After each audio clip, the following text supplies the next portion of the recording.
नमस्कार विद्यार्थी मित्रांनो, सर्वप्रथम स्पर्धा परीक्षा राज्यशास्त्र या शैक्षणिक यूट्यूब चॅनलवर आपलं सर्वांचं स्वागत आहे। आज आपण शिक्षणाचे महत्त्व या घटका अंतर्गत शिक्षणासाठी कोणत्या गोष्टीची काळजी घेणं आवश्यक आहे याबाबतची माहिती घेणार आहोत। मागच्या व्हिडिओमध्ये आपण शिक्षण आणि त्या संदर्भात आपण कोणत्या पद्धतीनं आपलं वर्क करावं, आपण कोणत्या पद्धतीनं पुढे जावे आणि त्या संदर्भात कोणत्या कोणत्या गोष्टी कराव्या लागतील याबाबतची माहिती घेतलेली आहे। निश्चितच त्या सर्व व्हिडिओंचा फायदा तुम्हाला होणार आहे आणि तोही आपण शिकत असताना, कारण शिकत असताना जोपर्यंत आपल्याला हे महत्त्व कळत नाही तोपर्यंत आपल्याला पुढे जाण्यासाठी जे काही अडथळे निर्माण होतात ते अडथळे दूर करण्यासाठी सुद्धा मदत होत नाही। म्हणून अशाच पद्धतीच्या सर्व गोष्टी तुमच्यापर्यंत याव्यात त्यासाठीच आपण या चॅनलवर अशा सर्व माहितींचा खजाना उपलब्ध करून दिलेला आहे, जो की निश्चित तुम्हाला चांगल्या पद्धतीने माहिती देऊ शकेल। त्यासाठी तुम्हाला या चॅनलवर कनेक्ट राहायचंय। सर्वप्रथम हे चॅनल सबस्क्राइब करून घ्यायचंय, आलेलं बेल आयकॉन प्रेस करून घ्यायचंय। सर्व विद्यार्थी मित्रांना तुम्हाला व्हिडिओ शेअर करायचे आणि कमेंटच्या माध्यमातून तुम्हाला तुमचं फीडबॅक नोंद करायचंय, जेणेकरून मला पुढील व्हिडिओसाठी ती प्रेरणा ठरेल। विद्यार्थी मित्रांनो, आपण असं पाहतो की आपल्याला शिक्षण घेत असताना काही समस्या येतात, मात्र ती समस्या कोणती आहे आणि ती कशा पद्धतीने सोडवावी याबाबतचं आपल्याला माहितीचं जे काही तंत्र आहे ते सुचत नाही। अशा वेळेला आपण कोणत्या गोष्टीची काळजी घेतल्यास आपल्याला अभ्यासात मदत होईल, अभ्यासात पुढे जाण्यासाठी एक गाईडलाईन मिळेल आणि त्या माध्यमातून चांगल्यात चांगल्या आपण अभ्यास करू शकू, आपल्या यशापर्यंत जाऊ शकू। स्पर्धा परीक्षांचा अभ्यास करत असताना, त्याचबरोबर विद्यापीठांच्या परीक्षांचा अभ्यास करत असताना हे अतिशय महत्त्वाचं आहे। आणि आपण असं पाहतो की शिक्षणाच्याच कालखंडामध्ये आपल्याला वेगवेगळी व्यसनं, वेगवेगळ्या मित्राच्या संगतीने वेगवेगळे छंद हे लागत असतात। ते होऊ नये आणि त्या माध्यमातून आपली सुटका व्हावी व आपण अभ्यासाशी एक रूप व्हावं, त्याच माध्यमातून आपल्याला पुढे जाता येईल हे लक्षात घ्या। कारण की जोपर्यंत आपण अभ्यासाशी आणि पुस्तकाशी एकरूप होत नाही तोपर्यंत आपल्याला काही समजणार नाही।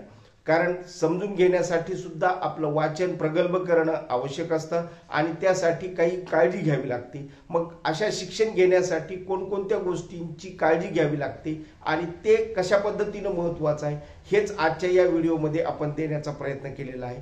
जे की आपले हे फक्त 5 मुद्दे आहेत, या 5 मुद्द्यांच्या माध्यमातून ही चर्चा घेतलेली आहे, म्हणून तेवढाच भाग आपण लक्षात घ्यायचा।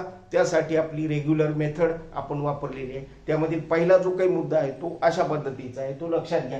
शिक्षण घेण्यासाठी स्वतःमधील सुप्त शक्तीचा शोध घ्या। सर्वप्रथम आपल्याला जे काही शिक्षण घ्यायचंय किंवा जे शिक्षण घेत असतो, कोणत्याही स्ट्रीमचं ते शिक्षण असो, त्यामध्ये आपल्याला हे लक्षात यायला पाहिजे की आपली जी काही आवड आहे ती कोणती आहे, म्हणजे आपली जी काही सुप्त शक्ती आहे ती कशात आहे।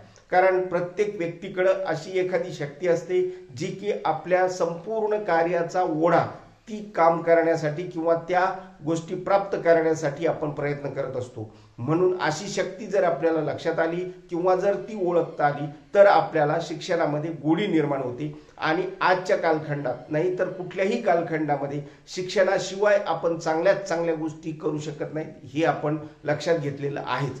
मात्र त्यासाठीच स्वतःमध्ये जर बदल करून घ्यायचे असतील, स्पर्धा परीक्षेमध्ये यशस्वी व्हायचं असेल, विद्यापीठाच्या परीक्षेमध्ये चांगल्यात चांगले गुण घ्यायचे असतील तर तुम्हाला हे करणं अत्यंत गरजेचं आहे। स्वतःमधील जी काही शक्ती आहे ती ओळखून त्या पद्धतीने आपला अभ्यास करणे किंवा दुसरा जो काही मुद्दा दिलेला आहे आपण तो छंदाचा दिलेला आहे, म्हणजेच त्याच माध्यमातून त्यानुसार छंद जोपासा।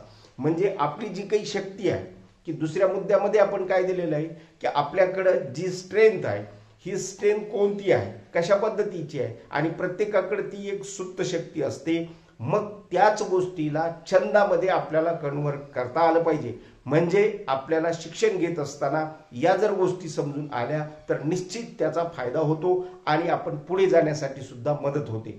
कारण शिक्षणाच्या माध्यमातून एक एक पायरी ज्यावेळेस आपण वर जात असतो तसतसं आपल्याला त्याचं जे काही फ्रुट्स आहेत ते सुद्धा चांगल्या पद्धतीने मिळतात, हेही लक्षात घ्यायला पाहिजे आपण। म्हणून शिक्षणाचं महत्त्व कोणत्याही कालखंडात कमी होत नाही आणि ते आपणही सुद्धा कमी होऊ द्यायचं नाही। कारण प्रत्येक स्टेजला, कारण बऱ्याच विद्यार्थ्याला असं वाटत असतं की आता एवढं शिक्षण झालं पुरे आहे, परंतु तेवढं शिक्षण होऊन पुरे नाही तर त्या पुढची जी काही स्टेज आहे ती सुद्धा आपल्याला समजायला पाहिजे. ती जर समजली, त्या माध्यमातून आपण काही गोष्टी शिकून घेतल्या तर निश्चित त्याचा फायदा होतो. म्हणजेच शिक्षणाचं महत्त्व हे अव्याहतपणे चालू असतं, हे लक्षात असू द्या. कारण बऱ्याच वेळेस आपल्याला असं वाटतं की नाही, आता आपल्याला संपूर्ण समजायला लागलेलं आहे किंवा आपल्याला काही गोष्टी समजून येतात आणि त्या माध्यमातून आपण काही प्रश्नांची उकल करू शकू, असं नाही. किंवा तेवढ्यासाठीच नाही, तर या संपूर्ण जगाचं चांगल्यात चांगलं ज्ञान घेण्यासाठी तुम्हाला शिक्षणाची गरज असते. ती कोणतीही स्ट्रीम असो, म्हणजेच आपल्याला शिक्षणासाठी या सर्व गोष्टी करणं आवश्यक आहे. स्वतःची स्ट्रेंथ एकदा ओळखली, एकदा एखादा छंद जोपासला तर त्या माध्यमातून आपल्याला चांगल्यात चांगलं शिक्षण करता येतं, हे लक्षात असू द्या. आजचा जो काही तिसरा मुद्दा आहे तो कोणता आहे तर हेही लक्षात घ्या. काहीही शिकण्यासाठी वेळ द्या. कारण की जी गोष्ट आपल्याला शिकायची आहे ती गोष्ट आपल्याला जोपर्यंत आपण वेळ देणार नाही तोपर्यंत ती येणार नाही. आता हा वेळ आपल्याला काढायचा किंवा कशा पद्धतीने काढायचा याबाबतची चांगलीच चांगली माहिती आपण मागच्या काही व्हिडिओमध्ये दिलेली आहे. मला वाटतं की निश्चित तुम्हाला त्या गोष्टीही त्यावेळेस समजून आलेल्या असतील.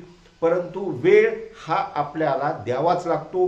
कारण एखादं पुस्तक वाचायचं, एखादी चांगली माहिती घ्यायची, अलीकडच्या कालखंडात ही माहिती तुम्हाला सर्वत्र उपलब्ध आहे आणि त्या उपलब्ध माहितीचा आपल्याला आधार घेता आला पाहिजे, तेही सायंटिफिक पद्धतीने. म्हणजे जो आपला वैज्ञानिक दृष्टिकोन आहे तो वैज्ञानिक दृष्टिकोन आपल्या शिक्षणामध्ये सुद्धा आपल्याला जोपासता आला पाहिजे. म्हणजेच आपण जर चांगल्यात चांगली माहिती घेतली, जर बेसिक माहितीचा अभ्यास केला तर निश्चित त्याचा फायदा स्पर्धा परीक्षेसाठी होतो, त्याचबरोबर विद्यापीठाच्या परीक्षेसाठी होतो. म्हणजेच आपण जसं पाहिलेलं आहे की मागच्या काही व्हिडिओमध्ये या सर्व गोष्टी अतिशय काळजीपूर्वक आपण घेतलेल्या आहेत आणि त्याचाच भाग म्हणजेच अशा पद्धतीनं काही जर गोष्टी केल्या तर निश्चित त्या आपल्याला पुढे नेण्यासाठी मदत करत असतात.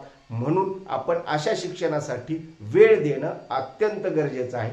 तो किती द्यायचा, तो कशा पद्धतीने द्यायचा, कुठे द्यायचा हे आपण ठरवू शकतो.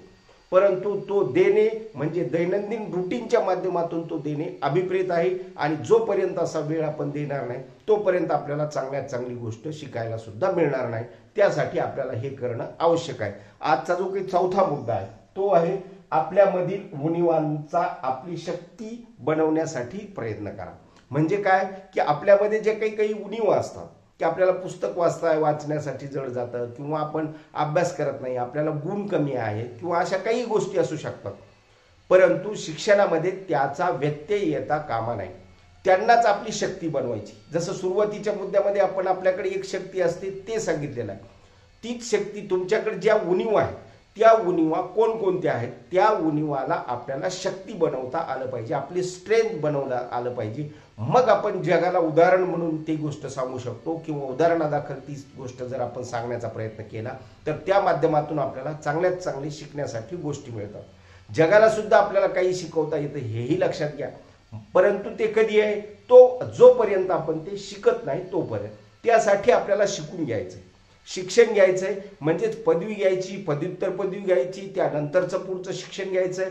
या सर्व गोष्टी आलेल्या आहेत आणि त्या गोष्टी नंतर मग आपल्याला चांगल्यात चांगल्या गोष्टीकडे वळण्यासाठी आपला दृष्टिकोन जो मिळणार आहे किंवा आपला दृष्टिकोन तयार होणार आहे त्या दृष्टिकोनाच्या माध्यमातून आपण यशापर्यंत जाणार आहोत, हे लक्षात घ्या. म्हणजे आपण ज्यावेळेस आपली दृष्टी बदलतो त्यावेळेला आपल्या दृष्टी बदलण्याच्या वेळी आपल्याला नीटचं किंवा चांगल्यात चांगलं शिक्षण मिळणं गरजेचं असतं.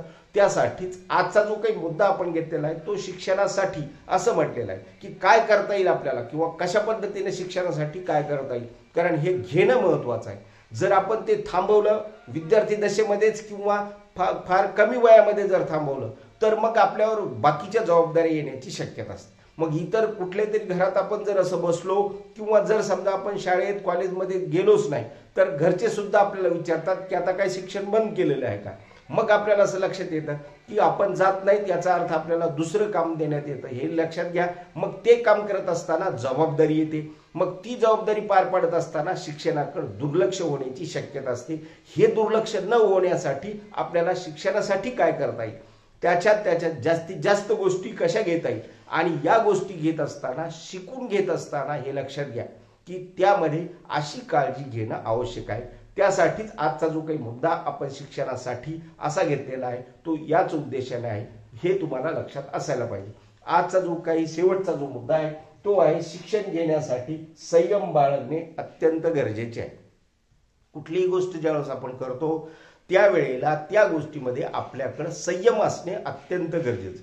जोपर्यंत आपण संयम बाळगत नाही, म्हणजेच एखादी गोष्ट आपल्याला नाही आली तर मग लगेचच आपण चिडचिड होण्याची गरज नाही.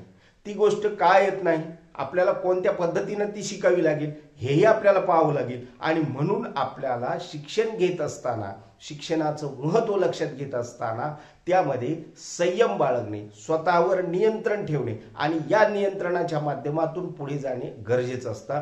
आणि हेच जर आपण केलं तर निश्चितपणे आपल्याला चांगल्यात चांगल्या पद्धतीचं शिक्षण घेता येतं. आणि हे शिक्षण घेत असताना मग निश्चित आपोआप संधी उपलब्ध होतात.